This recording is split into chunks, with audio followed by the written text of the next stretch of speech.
Le phénomène du sextage chez les jeunes est loin d'avoir disparu. Sextage, là, ça veut dire partage d'images de nature sexuelle, vous l'aviez deviné sûrement. Ça peut avoir l'air inoffensif comme ça, peut-être même coquin un peu, mais c'est pas du tout ça, c'est criminel. On parle de production, distribution de pornographie juvénile.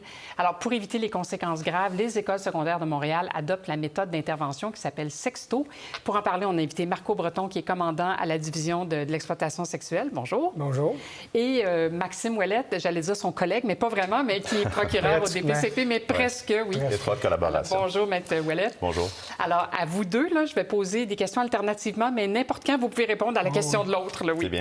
Alors, M. Breton, d'abord, ce partenariat avec les écoles, il est absolument essentiel parce que c'est souvent là que ça se passe et les intervenants, ils ne doivent pas trop savoir comment intervenir, justement. Exactement. Puis justement, l'application de ce mode d'intervention-là facilite le travail des intervenants.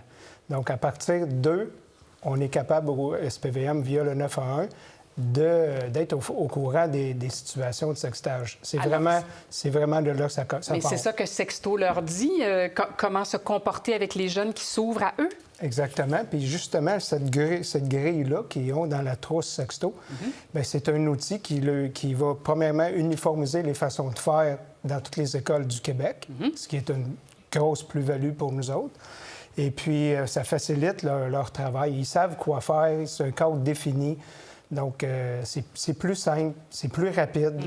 Et ça cause moins de préjudice aussi aux victimes parce qu'on intervient plus rapidement. Donc, c'est vraiment une plus-value pour les jeunes. On va y revenir à ce qu'il faut faire, justement, puisque vous leur dites quoi faire. Mais je veux vous entendre, Maître Ouellette, parce que moi, la question que je me pose tout le temps, c'est est-ce qu'il faut toujours tout judiciariser? Ça passe-tu absolument par ça? C'est une excellente question, puis c'est la question qu'on s'est posée en 2016 lorsqu'on a pensé à comment élaborer une nouvelle approche, en fait, pour approcher le phénomène du sextage. Et la réponse à ça qu'on a trouvé, c'est non. C'est pas nécessaire de tout judiciariser. Au contraire, et Sexto va promouvoir une approche éducative plutôt qu'une approche judiciaire. Et c'est 60 des dossiers actuellement qui sont traités via la rencontre de sensibilisation auprès des jeunes.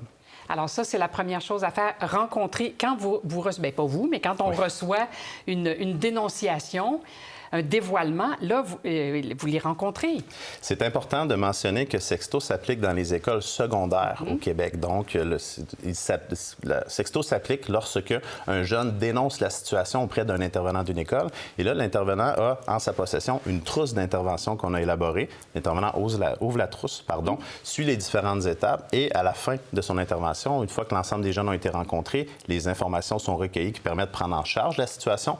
On interpelle à ce moment-là le service policier qui va prendre charge de la suite de l'intervention. Alors, on interpelle le service policier, donc vous êtes toujours impliqué dans tous les cas? Tous les cas, automatiquement. Donc, policiers, on a environ 150 policiers déjà de formés et tous les intervenants scolaires de 130 écoles déjà sur le territoire, des deux commissions scolaires anglophones, les 3 centres de services scolaires francophones, les établissements d'enseignement privés. Tout ce monde-là a été formé. Donc, on débarque automatiquement quand il y a un appel qui est fait. Je lisais, et je vous entendais depuis hier, dire qu'avant, dans l'ancien temps, dans la méthode traditionnelle, ça prenait de 12 à 18 mois. Et aujourd'hui, miracle, ça prend 4 jours. Expliquez-moi comment est-ce qu'on peut avoir réussi ce tour de force. Bien, c'est sûr que si, déjà, d'emblée, on pense qu'on s'enligne sur une enquête criminelle traditionnelle, le délai ne sera pas le même. Mais parce que les intervenants remplissent la grille et que rapidement le policier envoie au DPCP l'ensemble des informations, dans la même journée, le DPCP est en mesure de faire un retour au corps policier en leur informant si la méthode de Sexto devrait s'appliquer, si c'est impulsif ou si c'est malveillant. Donc, quand c'est impulsif, 4 jours, 5 jours plus tard, la rencontre se fait par le socio-communautaire de l'école du secteur visé. Et le jeune et ses parents sont rencontrés et sensibilisés tout de suite. Et la clé de tout ça, c'est réellement la notion de concertation entre les partenaires. Parce que si l'un ou l'autre des partenaires n'était pas impliqué dans la démarche Sexto, on ne pourrait pas obtenir ces résultats. Oui, c'est ça. Il y aurait assurément un trou quelque part. Ouais. Alors, M. Breton fait la distinction entre impulsif et malveillant. On comprend le sens de ces mots-là, mais ça a sûrement un sens plus poussé en termes légaux. Alors, impulsif, on fait ça comme ça, là, sur le coup, mais on n'avait pas l'intention une intention criminelle, comme vous diriez, les procureurs. Là. Exactement. Puis en fait, c'est un langage qu'on a développé en élaborant la trousse d'intervention sexto, parce qu'il faut savoir que la majorité des gestes qui sont commis par les adolescents sont de nature impulsive. Mais on a quand même dressé une liste de critères qui varie souvent en fonction de la gravité des gestes qui ont été posés, qui font en sorte que parfois, on va orienter le dossier vers un acte malveillant, en fait, vers l'enquête traditionnelle dans certains cas plus précis. On peut parler de sextorsion, par exemple, où là, il y a des menaces de publier les images pour obtenir du nouveau contenu, etc. Donc, ces dossiers-là, on est plus susceptible, de les traiter via l'enquête traditionnelle. Même chose si on fait face à un partage de très grande envergure, où là, plusieurs jeunes sont impliqués. Bon, il y a une des choses, parmi toutes les choses qui touchent les jeunes, qu'ils ne mesurent pas, c'est souvent les conséquences. Autant pour ceux qui le font que pour ceux qui en sont victimes. C'est vrai des deux côtés, là. Oui. Alors, est-ce qu'il y a un moyen de limiter ces conséquences-là? Absolument. C'est-à-dire? C'est toujours les mêmes conseils de prévention qu'on donne. Il ne faut jamais envoyer ces types d'images-là. Bon, ça reviendra, mais c'est le nerf de la guerre. Aussitôt que ça, c'est fait... Mais une fois que c'est parti. Une fois que c'est parti, c'est difficile de contrôler les conséquences.